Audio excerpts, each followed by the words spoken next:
Hello, and welcome to our channel, MarshStream, your public performance broadcast platform.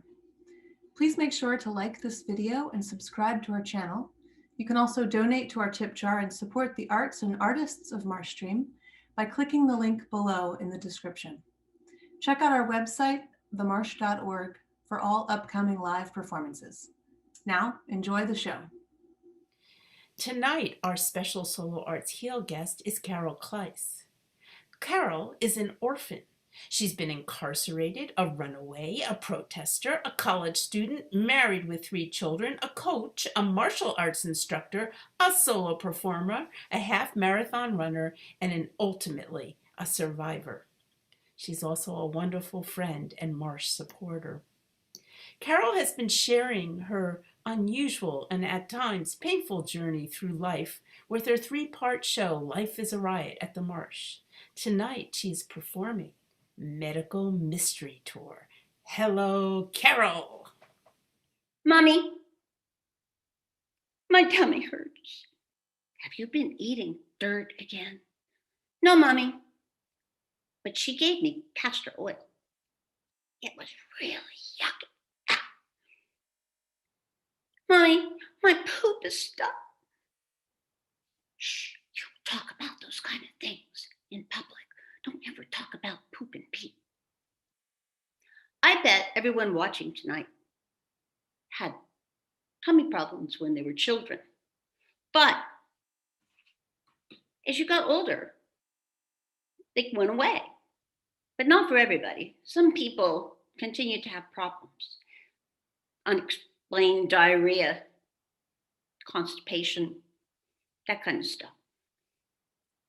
And if you did, you probably didn't talk to anybody about it, but maybe you should. Talk to somebody about it. See a doctor. Don't wait.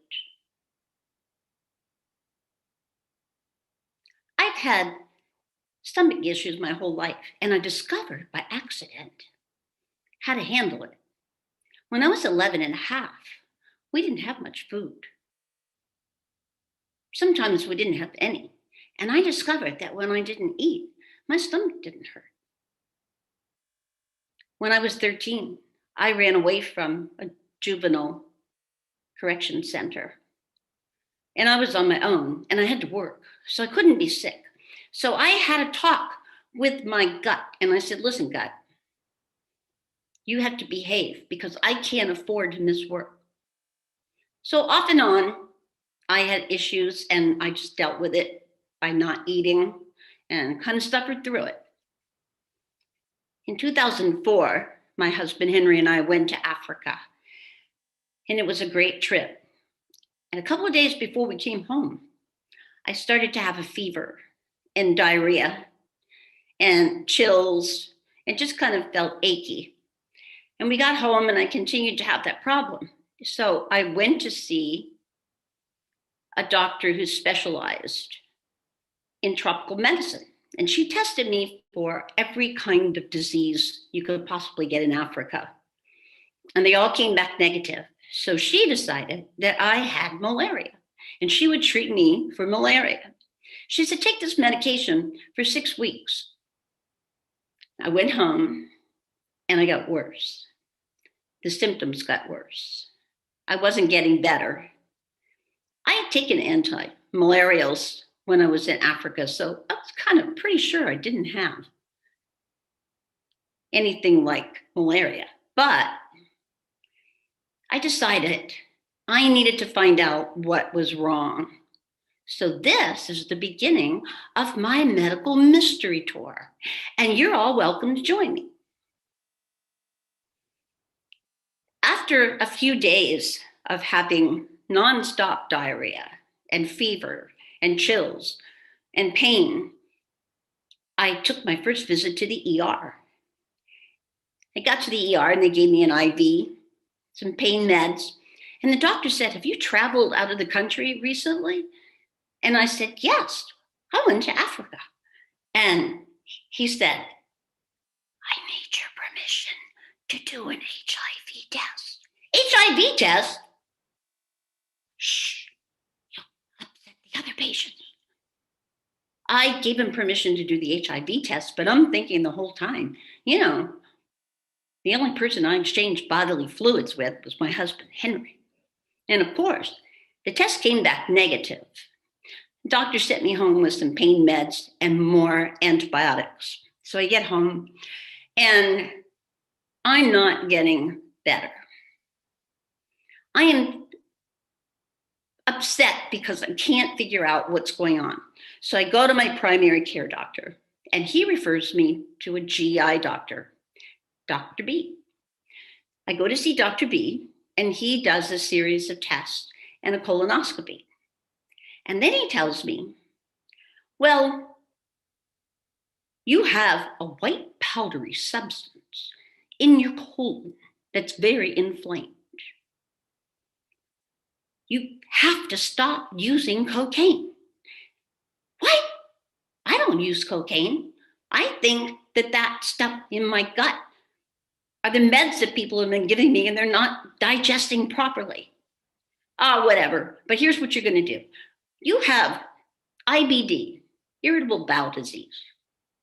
So I'm going to put you on this medication and you're going to have 25 milligrams of prednisone and you're going to take Asacol, which is the drug they treat IBD with. And then you're going to come back and see me in 3 months. So I went and took the medicines. Prednisone kept me from sleeping, but I also spent the whole night mostly on the toilet. And I wanted to kind of distract myself. And so I thought, wouldn't it be great if I could develop a toilet bed? You wouldn't ever have to get up and go back and forth to the toilet. It would do everything for you. I mean, I would be famous. I would help so many people, and I would probably, maybe even get rich. My symptoms weren't going away, and I was getting joint pain and night sweats. So I called Dr. B. He called me back the next day, and he was doing colonoscopy on a woman, and I could hear her screaming in the background. And he said to me, listen, why are you bothering me? You're not sick, you're a drug addict, and don't call me anymore. And he hung up. 2 days later, I get a call from his office, and they tell me that he's taken early retirement. And I have to find a new doctor. I'm getting sicker and sicker. And all of a sudden, I couldn't pick up a pencil. My hands hurt so much, and they have no strength in them.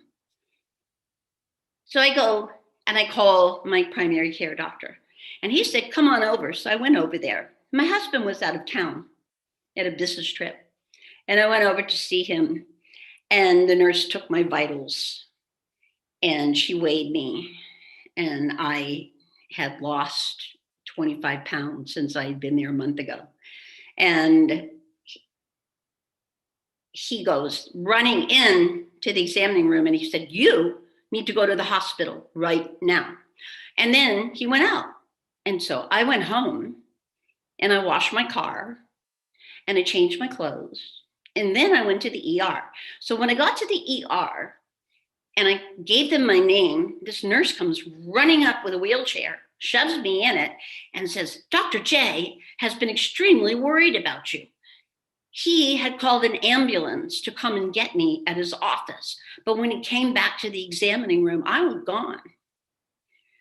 They started working on me, hooking me up to IV and all kinds of things.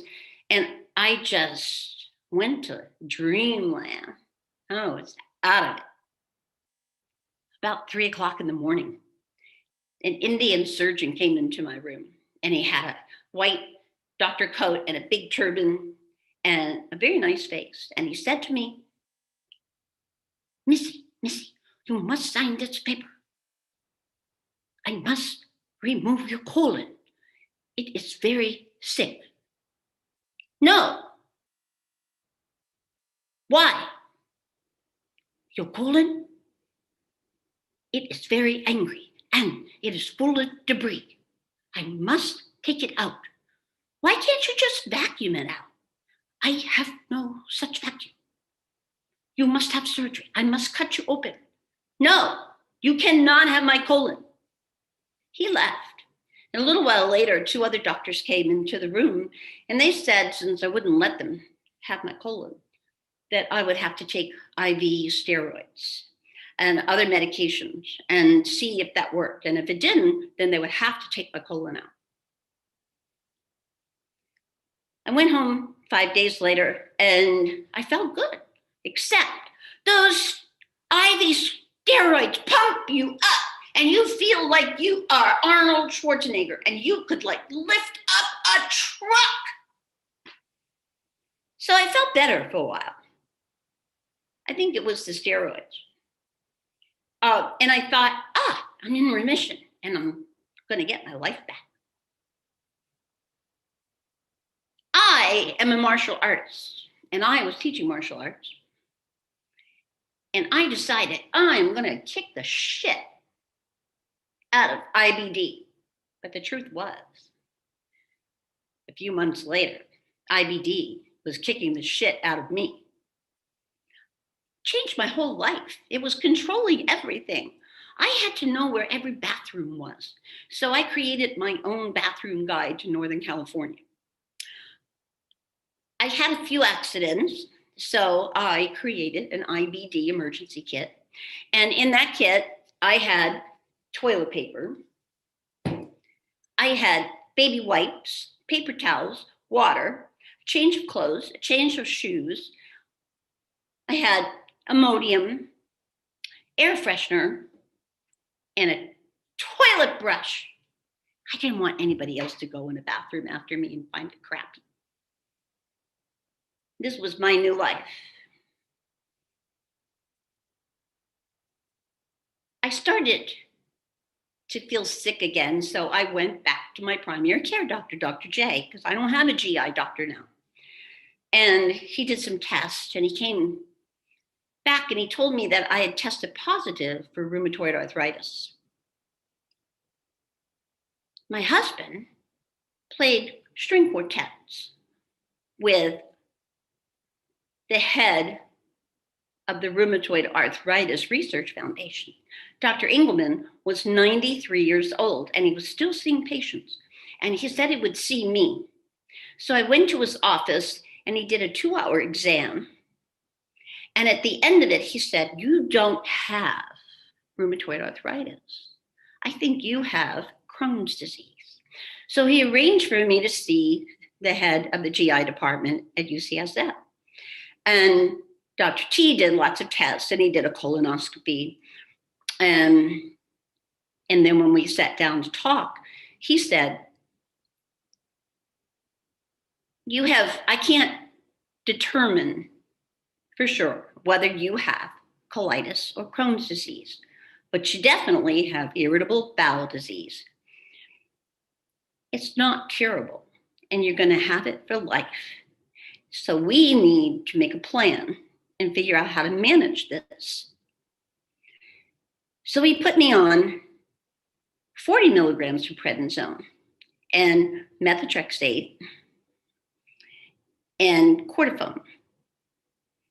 And I went home and I thought, okay, now I'm going to start to feel better.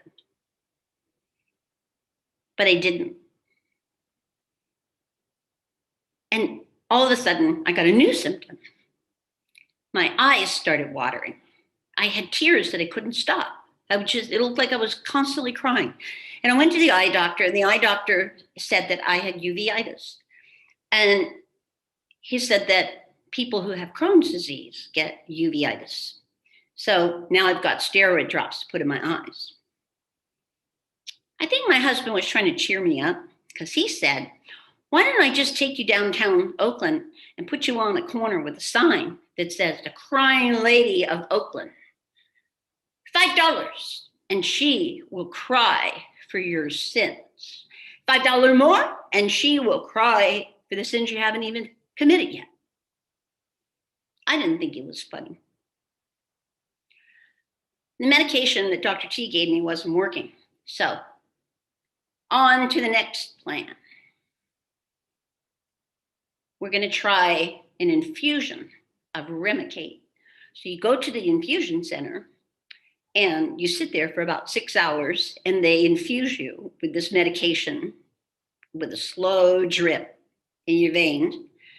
And it turned out that this stuff is made out of mouse protein, and I was allergic to mice. New plan. Now we're entering the clinical trial stage.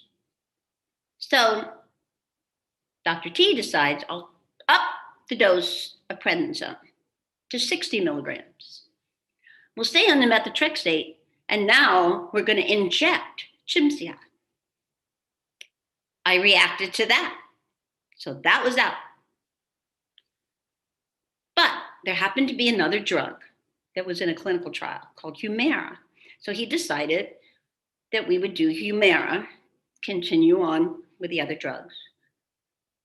And you injected the Humira once a month. It's a drug that suppresses your immune system.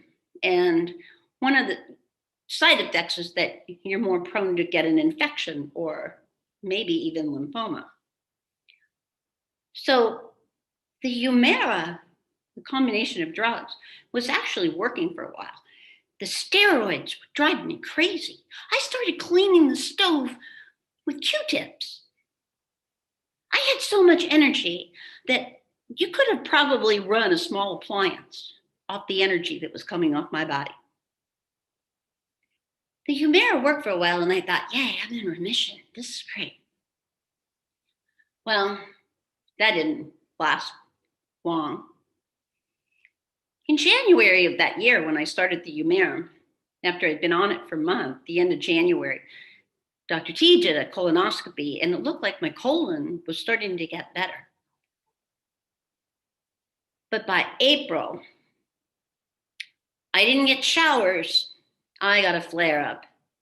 And this time it was the bloodiest diarrhea. And I was having chills and fever and joint pain and eye pain and every kind of pain you could imagine. The gut was really painful. Spending more and more time in the bathroom. So I began to think maybe I should just go and get a degree in interior decorating, and I could just focus on bathrooms since I spend so much time in there. Dr. T decided that we should increase the dosage of the Humira, and I would have 2 shots a month instead of 1. And now he's up the prednisone to 80 milligrams. But I have begun to be really tired and dizzy, along with the diarrhea and everything else.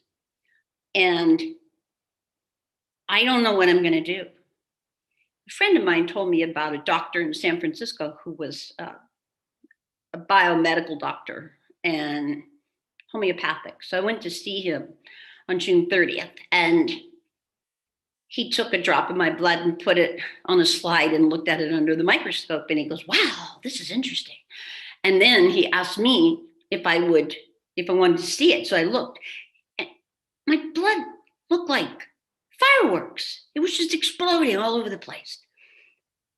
So he did a bunch of tests for the rest of the afternoon. And he said, we'll make an appointment and discuss the results. But I also had an appointment on July 3rd to have a colonoscopy. My daughter took me because I was going to have anesthesia. And the doctor woke me up. And I was groggy. And my daughter had this strange look on her face. And Dr. T said, you can't go home. Your colon, I couldn't even do the colonoscopy. Your colon is disintegrating. And you have aplastic anemia. Your colon needs to come out, but we can't do surgery on you until we treat the aplastic anemia because you can't make red blood cells. When I got to the room later, I was more awake, and Dr. T's resident came in. And I asked him where Dr. T was, and he said he'd gone on vacation with his family. So I was really angry. I had my blood checked every 6 weeks on these drugs I was taking. And I asked the resident, why didn't anybody notice there was something wrong? And he confessed that when the results came back, they were getting put in my file and nobody read them. Why would my colon disintegrate in 6 months? He had no answer for that. So I began my stay at the hospital. And I would walk around with my IV pole. I called it my 3 on the tree because I had 3 bags hanging off with all the stuff that was going into me in a PICC line. And I would walk the halls, do laps. And I was meeting other people who were sick, who were like me for the first time. And I never talked to anybody about this. And we all wanted the same answers. We all wanted to know why do we have to go on this medical mystery tour? Why can't somebody tell us sooner what's wrong with us and treat us? We have spent all this time taking all these drugs, some of which are kind of dangerous, to keep our colons, and now they're going to remove them. And I didn't think that was fair.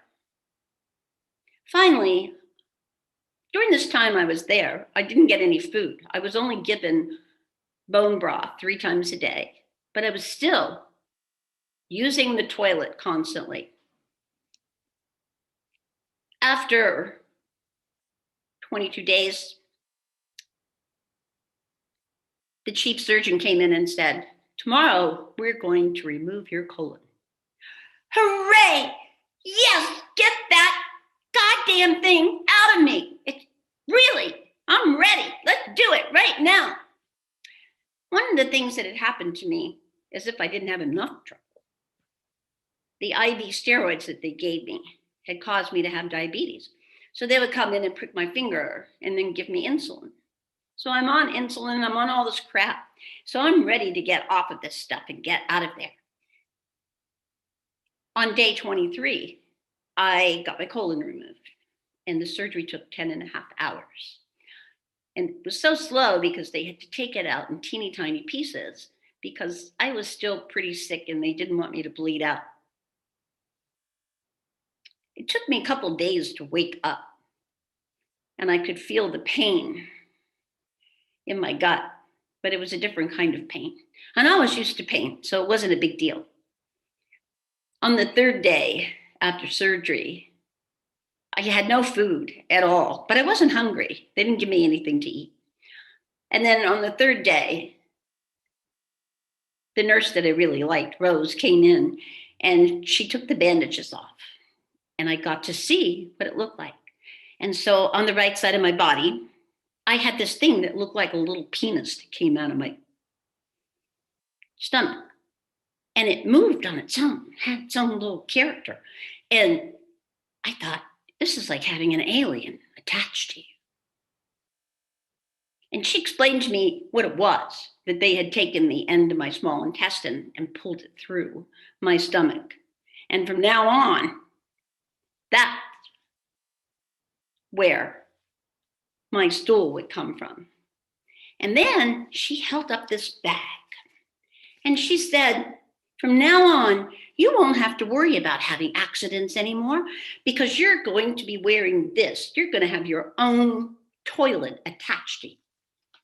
She showed me how to put it on. It was great. And she gave me tips about how to do that because it's not always easy. And finally, on day 28, they sent me home. And they sent me home with some pain meds.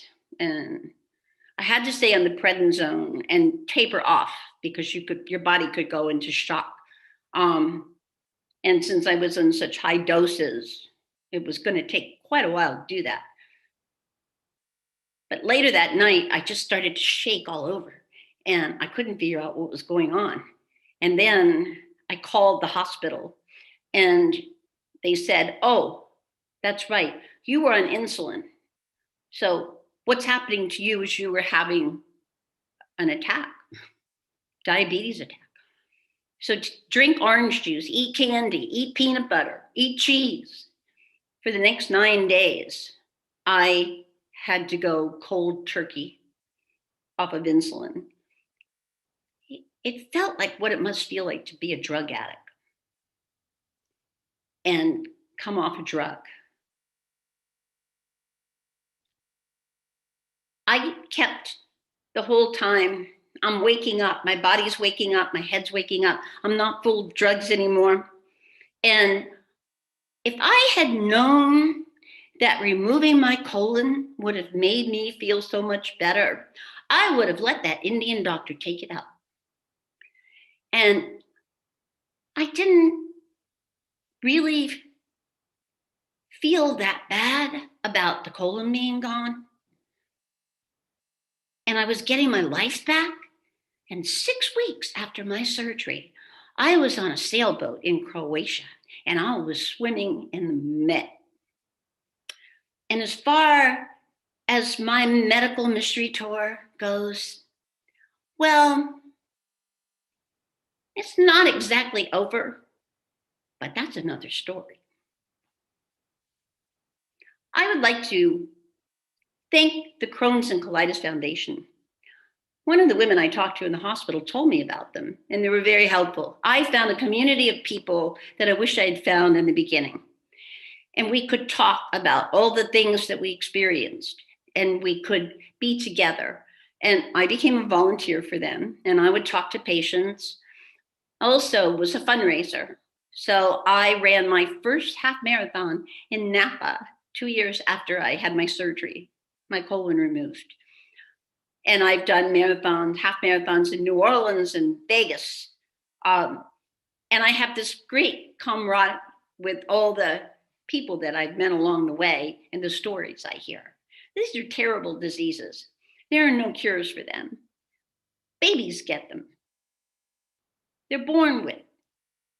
And it's so sad to see these little children. They're my community. And part of my healing was giving back. So if telling this story can help one person, then I will be healed. Thank you. What a harrowing story, Carole. Yeah, it wasn't, it wasn't fun. How many years ago? How many years has it been? I had my colon removed in 2007. So it's 14 years. And in between 2013, I had to have another surgery. And when that happened, the disease came back again. So it was, fighting it again. But I beat it. I mean, it went into remission. And it was determined at that time that I actually did have Crohn's disease. It wasn't determined in 2007? No, it was indeterminate when they did the pathology. And so when I had to have surgery in 2013, it proved that I actually did have Crohn's disease. And how could they prove it suddenly? What proved it? Pathology. So it showed up in what way? The fact that it showed up in my small intestine. And usually Crohn's disease is more active in the small intestine than it is the large intestine. It can be both, but one of the problems is they're getting better. They're getting better at diagnosing things, and the medications are getting better. But there's still no cure. You have this for your whole life. You live with it for your whole life. And you have to learn how to live with it. So what is Crohn's disease? Is it autoimmune disease? What is it? Autoimmune disease. Crohn's versus colitis has more of a genetic component. And you can have that gene and it might not be activated, but then So what we think happened was when we were in Africa, that I picked up something that activated that gene, and I couldn't get it under control. I don't know my family's medical history. But one of the things they say about Crohn's disease and having the Crohn's gene is that there's a connection to a Jewish tribe. And so I don't know who exactly in my family might have been Jewish. But, I figure, hey, I get another Jewish disease, I'm going to have a bat mitzvah. 2 Jewish diseases for a non-Jew or a non-known Jew, and you get a bat mitzvah. Don't you think that I should do that? Absolutely. It's another harrowing experience, probably. Oh, I hope not. I hope not. I would hope that it's a good, it's a good feeling. Yes. So I still do things for the Crohn's Colitis Foundation. And I have to say hello. I think he's maybe here someplace, to my mentor, Dewey Tom. And he's been a great supporter, and we've had a good time doing half marathons and just other kinds of things. Different fundraisers that my family have done, like Spin for a Cure, the wine classic. That's the most fun because you get to taste wine. And things like that. So, and Crohn's Colitis Foundation has a support group all over the country. They have different support groups, and people can get the support that they need. So, and in fact, Dewey is here. He says hello. Okay, hi, Dewey. And which, if you have any questions or comments, please put them in the chat. So the fact, you started off with saying that as a child you had stomach pains. Mm-hmm. Was that, and that's somebody right now is saying that in the panel. One of the, Taurine is asking, the symptoms in your childhood, were those the early stages of the disease? And I guess that's what I'm asking. Did those early abdominal pains actually relate to your later Crohn's diagnosis? I believe so. It's really, really hard to tell, to be absolutely sure. But since mine was progressed, and it didn't stop when I was a child, because when you're a child, you do eat dirt, you eat other kinds of things that upset your stomach, and you get stomach viruses, and when you go to school, you pick up everything from everybody else. But when you get to be a teenager and you're still having issues, and then the issues start to get worse, you can be pretty sure that, you've got something else going on. People will say along the way that,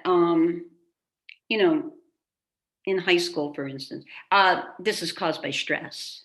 It's stress in college, it's stress in high school. You're eating the wrong things. Eat bananas, don't eat bananas. Eat meat, don't eat meat. Eat white bread, don't eat white bread. Everybody's got, some advice for you. And, you need to meditate. I meditated a lot on the toilet. You need to do all these things, and the thing is, you keep hearing it and hearing it. And then after a while, what happens is you don't want to talk to anybody about this. You don't talk about bathroom diseases. Nobody talks about bathroom diseases. And like my mother said, you can't say poop in public. Even though, and so for a lot of people suffer for a long time without telling anybody, without doing anything.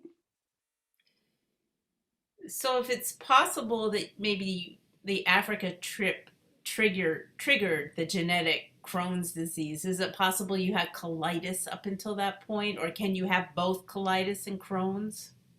You can have both. You can have both. So it is possible you might have colitis during childhood, or in that the Crohn's hadn't been triggered yet. That's one It potential. hadn't been there, and they don't really know what the triggers are. One thing that's come out in some of the research is overuse of antibiotics.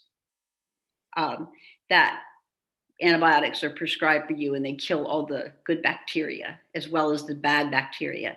And that's where they started using probiotics to increase the number of good bacteria in your gut. But, and there are certain kinds of antibiotics that can actually cause colitis. And I personally can attest to that, because my mother was biggest role in life was to make sure my acne didn't scar my face. So they gave me all kinds of antibiotics and I ended up with colitis. Or at the time they called it irritable bowel disease. But Yes. Probably I don't have Crohn's in my genetic makeup, so I just stayed with colitis, it sounds like. Yeah. And sometimes,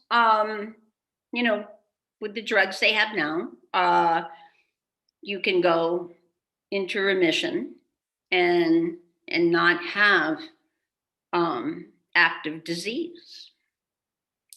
But for a lot of people, like me, they're on their own medical mystery tour, because you're going through drug after drug.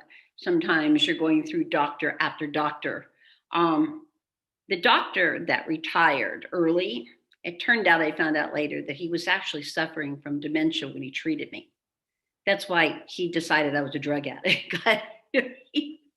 And so, people should be encouraged to get a second opinion. And it also depends on where you live, because if you live in Reading or, Modesto or all these different places where you might not have access to a GI doctor, or there may be one. But a lot of the patients I met in the hospital came from Reading, because there was no one up there who could take care of them. And they ended up coming to UCSF. How did your colon get shredded? It was disintegrating. How did that happen? That's something that's never been answered. I was encouraged to have what they removed sent to an independent pathologist.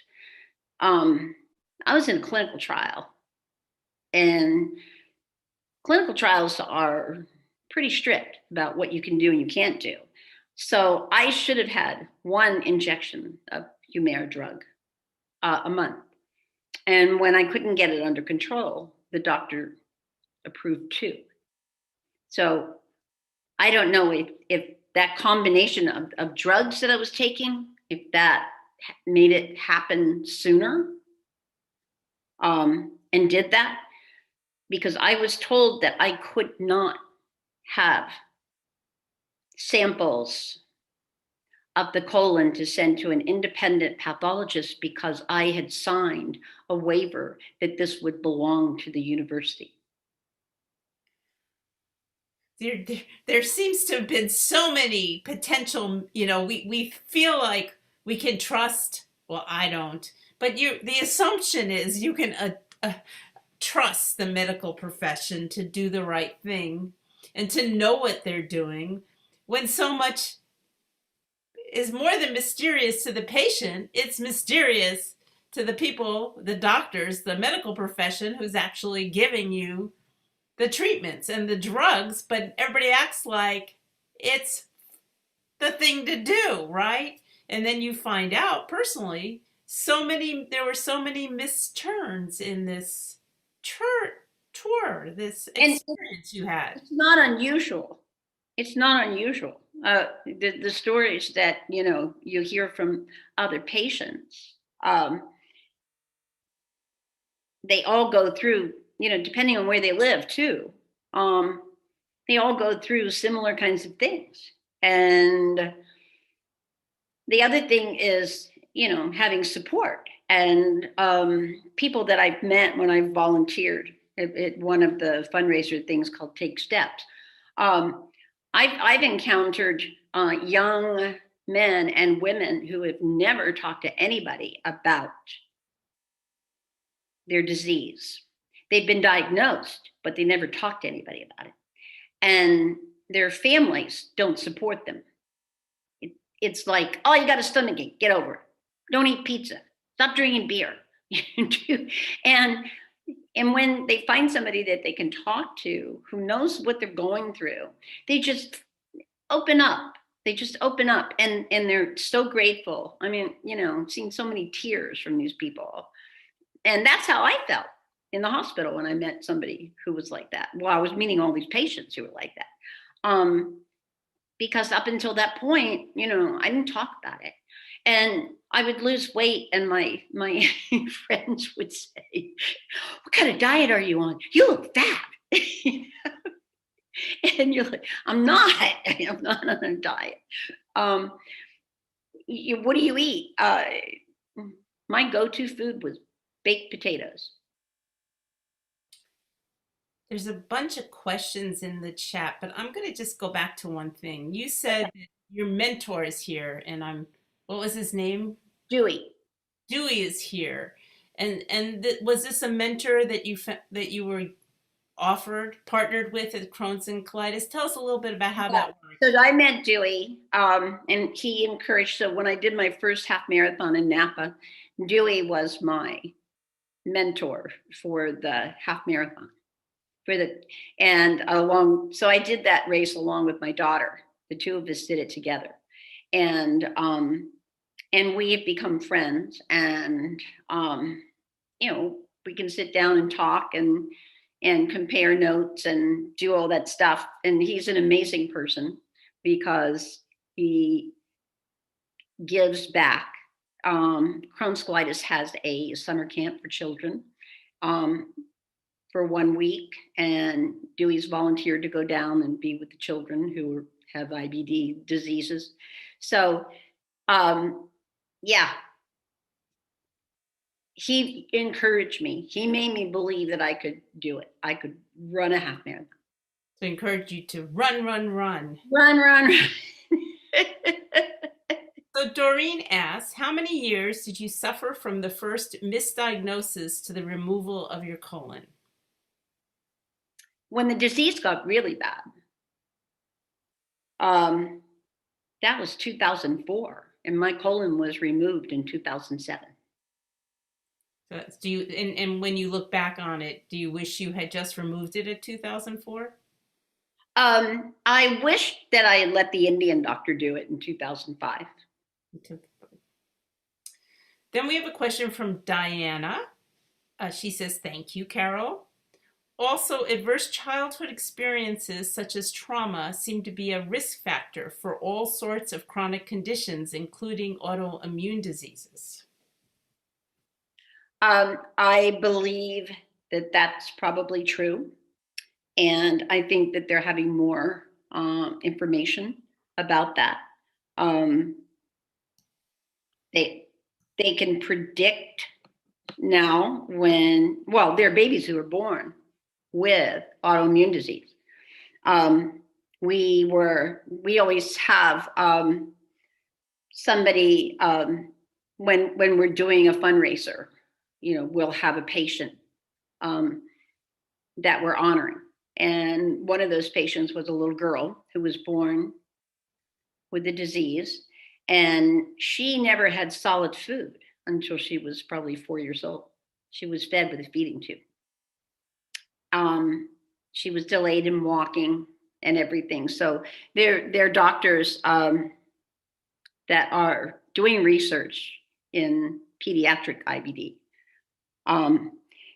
One of the things that came out at a research meeting that I went to a few years ago, was that there seem to be more children in certain areas who have this. And one of the things they were looking at is the food that they were being fed or their mothers ate and passed on through their milk that had a lot of antibiotics and things like that in the foods. So I'm not sure exactly where they've gone with that research, but We have a question from our lead solo arts heal, the host, Gail Schickley. She asks, does Crohn's disease always lead to a colostomy? No, not always. But the thing about Crohn's disease is that it can affect you. I had just read something about a man who had severe joint pain. He had no GI symptoms, and he was diagnosed with Crohn's disease because Crohn's disease will affect your joints. It'll affect your eyes. It can affect your liver. It can affect your kidneys. I have asthma, and I didn't get the asthma until I had a flare-up after surgery in 2013. So it was determined last year through CT scans and blood work that I have Crohn's disease in my lungs. So now I'm being treated with an injectable biologic that suppresses my immune system again. Wow. You know, when you said that, I guess it was UCSF, you signed a waiver so you couldn't send your tissue out to have further investigation, correct? Correct. There was no way you can insist, well, if you won't let me send it out, you do it? And why wouldn't they want to know that stuff? That's what I wanted to know. Probably the only way we could have done it was to sue them and try to get it that way. But after being so sick and going through all that stuff, I didn't have the energy to do that. But why wouldn't they want to know? Now that you have more energy. Well, they know. I mean, they said that, that they didn't know after they did the pathology stuff, that they couldn't determine what caused the colon to do that. Tara asks, did the previous medications like methotrexate cause you any long-term side effects? How are the current meds and side effects? When I had a flare-up in 2013 and they determined that, this was Crohn's disease, definitely Crohn's disease, I was put on 3 medications. I was put on methotrexate, Stelara, and prednisone again, which I hate. So then I started to have chronic cough and asthma, and I could never get rid of that cough.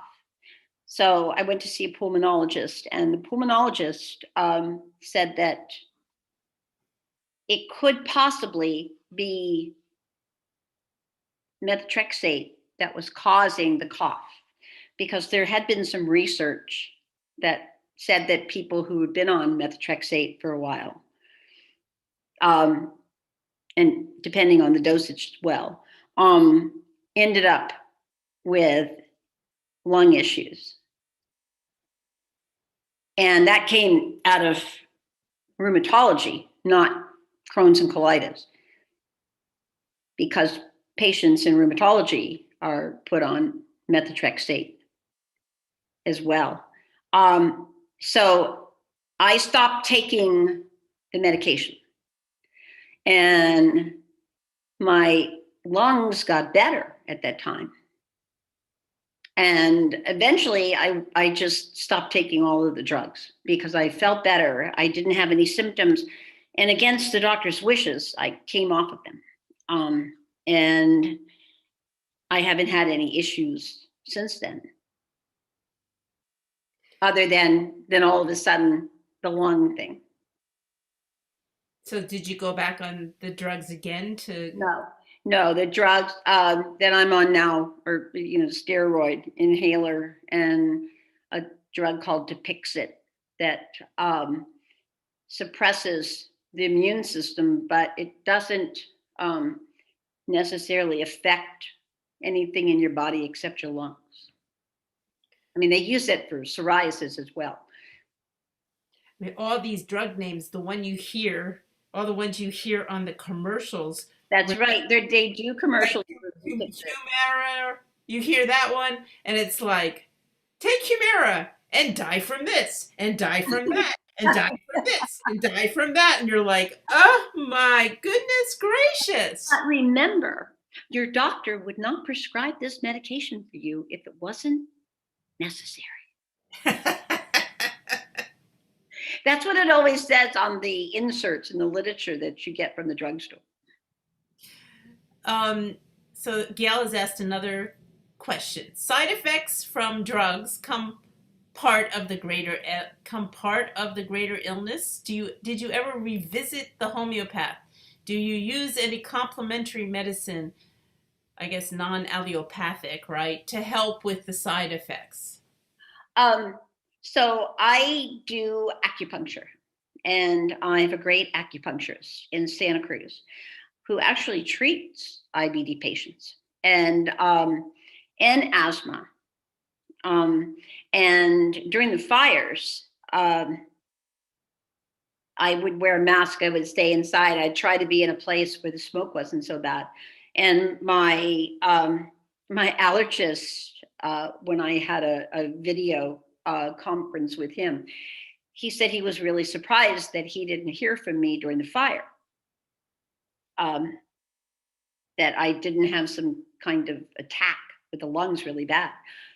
When I started to have one, my acupuncturist treated it. And I told him, I said, the acupuncturist took care of it. Kate. Yeah. Yeah. So long-term side effects from all that stuff before, no. I haven't. I've been lucky that way. Well, I mean, you're for people who don't know you and they're just hearing about how sick you are, we have to go to the other side of Carole, which is like, she's like the best friend, the best person, the most energetic person. She's so much fun to be around. It's not like being around a sickly person. We're around a gifted, brilliant, wonderful, delightful person. Well, thank you, Stephanie. I really, really appreciate that, because I found that you have to have a sense of humor. You have to have a sense of humor. You have to be able to laugh at yourself, and laugh with other people and my cronies, as I call them. We can do that together because, crazy things happen to you, and, you can see the humor in it. And I think that, that's important. I think it's important. And I think it's important to have a positive attitude. I've never been the kind of person who's going to sit around and feel sorry for myself. At one point, when things were really, really bad and I wasn't getting better, before I had my colon removed, I thought, I'll get Henry, my husband, to take the sailboat out to the Farallon Islands where the great white sharks are. And I'll just jump in the water and let the sharks eat me. And then I thought, sharks have a really great sense of smell. And they would probably smell all those drugs and they wouldn't want me. And then what would happen? You go up against some coral, you get some tetanus, you decide to get a shot or not. But that was the only time I ever really felt that way. I had too much living to do. And that's what, when I talk to people who are newly diagnosed or whatever, and, I always say, you've got too much living to do. There is one thing you have to do, and anybody who's had any kind of surgery and had anything removed from their body knows this. You have to mourn the loss of whatever they took out of your body, because it's a big part of you. And you got to let yourself do that. Mourn your losses. How many of us have to mourn hysterectomies and stuff?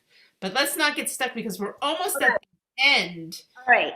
And I wanted to say, since what you're doing now is writing these solo performances, has that helped you to heal and heal others? How does that work into your healing and giving back approach to life? I find it very healing. And as you know, I did my Life as a Riot, the first part. I've done pieces of it. It's almost like an exorcism, getting this stuff out that you've never talked about, you've never told anybody. And when you put it out there, that's a very healing thing. And it can be very traumatic to go through it. But at the end, it's worth it. It's worth it. And what I found is you find, and you don't even know this when you do people who do solo performance and they talk about personal kinds of things. You find that there are people in the audience who are really relating to what you're saying because they've had some kind of experience that might be in that story that you're telling them. And it brings it out. And what's interesting, I've had people, say to me, I'm so glad you said that because I had this, or I'm so glad you said that this happened to me. And that's a good feeling because then you feel like, gee, I'm helping people. Well, Carole, we have come to the end of our time. There's a quick question. Can you travel out of the country if you wanted to with ease aside from COVID? If you can travel based on your life and your health, I think. I have traveled. We are big sailors and we sail a lot. And so we have a boat and right now it's in France, which we can't get to. And we spend lots of time sailing. And I've only had one time when I had to get in touch with my doctor in San Francisco. And he was able, because he spoke Greek. We were in Greece. No, Turkey. I'm trying to remember. But anyway, he was able to communicate with a pharmacist there and tell her what I needed to have. So everybody, if you're going to travel, make sure the doctor you go to can speak the language of where you are going. You can look it up ahead of time. And also, the United Ostomy Association, they will get you letters because you have to take your supplies with you when you go and stuff. And it will be in the language of the country you're entering. So prep yourself. Yeah. So that, I had that when I went to Croatia 6 weeks after I had surgery. I had a letter in Croatian, but the guy didn't read it. Instead, he picked up the bag and examined it like it was some kind of new way to transport drugs. And then,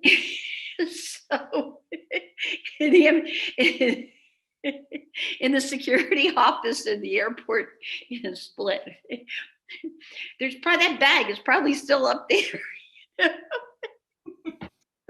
Well, thank you, Carole Klyce. You're welcome. Thank you for having me, and thank everybody for coming. You're welcome.